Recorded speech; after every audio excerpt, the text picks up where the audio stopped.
मेरे प्रिय साथियों, सर्वप्रथम आप सभी को माँ बगलामुखी जयंती की हार्दिक शुभकामनाएं। आज हम एक ऐसे दिव्य शक्ति स्वरूपा की आराधना हेतु एकत्रित हुए हैं जो न केवल शत्रु बाधाओं का विनाश करती है बल्कि हमारे भीतर के भय, भ्रम और नकारात्मक विचारों को भी समाप्त करती है। वे हैं माँ बगलामुखी, जो 10 महाविद्याओं में 8वीं महाविद्या के रूप में प्रतिष्ठित है। माँ का स्वरूप अत्यंत तेजस्वी एवं पीले रंग से युक्त है, इसलिए इन्हें पीतांबरा देवी भी कहा जाता है। उनकी उपासना में पीले वस्त्र, पीले पुष्प और पीला आहार विशेष महत्व रखते हैं। माँ बगलामुखी को स्तंभन शक्ति कहा गया है। वे हमारे शत्रुओं की वाणी, बुद्धि और कर्मों को स्थिर कर देती हैं, जिससे उनका प्रभाव निष्फल हो जाता है।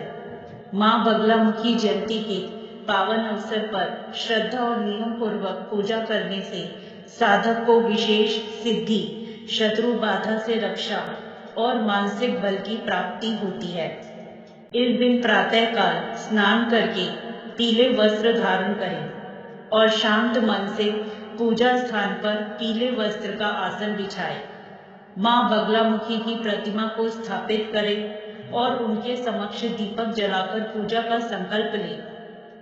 तत्पश्चात एक जल से भरे हुए कलश की स्थापना करें, जिसे आम के पत्तों और नारियल से सजाया जाता है।